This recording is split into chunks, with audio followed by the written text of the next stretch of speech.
ఓం శ్రీ గురుభ్యో నమః. హరి ఓం. ఓం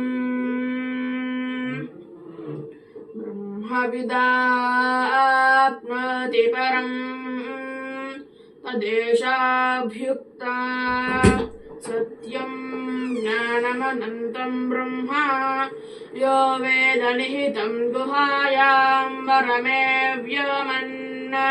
సోష్ణుతే సర్వాన్ కామాన్ సహ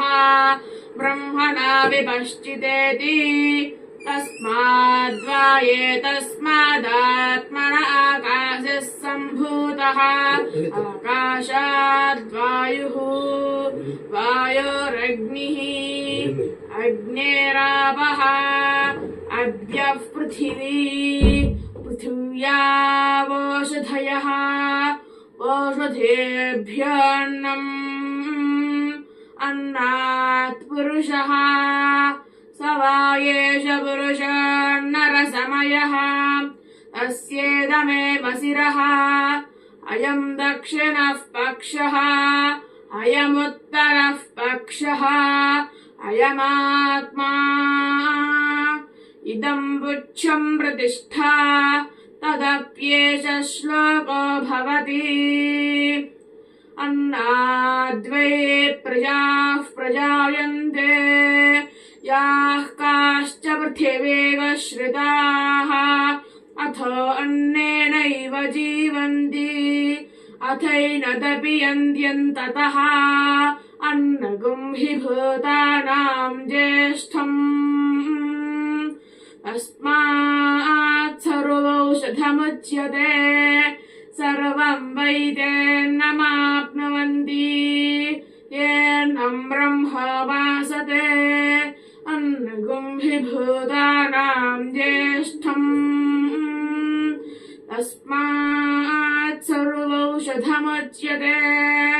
अन्नाद् भूतानि जायन्ते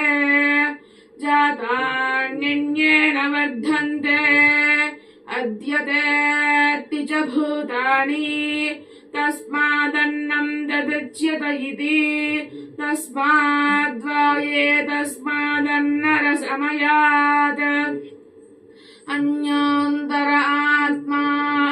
प्राणमयः तेनैष पूर्णः स वा एष पुरुषविध एव तस्य पुरुषविधताम् अन्वयं पुरुषविदः तस्य प्राण एव शिरः व्यानो दक्षिणः पक्षः अपानवुत्तरः पक्षः आकाश आत्मा पृथिवी पुच्छं प्रतिष्ठा तदप्येष श्लोको भवति प्राणं देवा अनुप्राणन्ति मनुष्याः पशवश्च ये प्राणो हि भूतानामायुः तस्मात् सर्वायुषमुच्यते सर्वमेव त आयुर्यन्ति ये प्राणं ब्रह्मोपासते प्राणो हि भूतानामायुः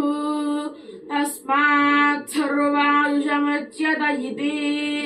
तस्यैष एव शारीरात्मा यः पूर्वस्याम् तस्माद्वायेतस्मात् प्राणमयात्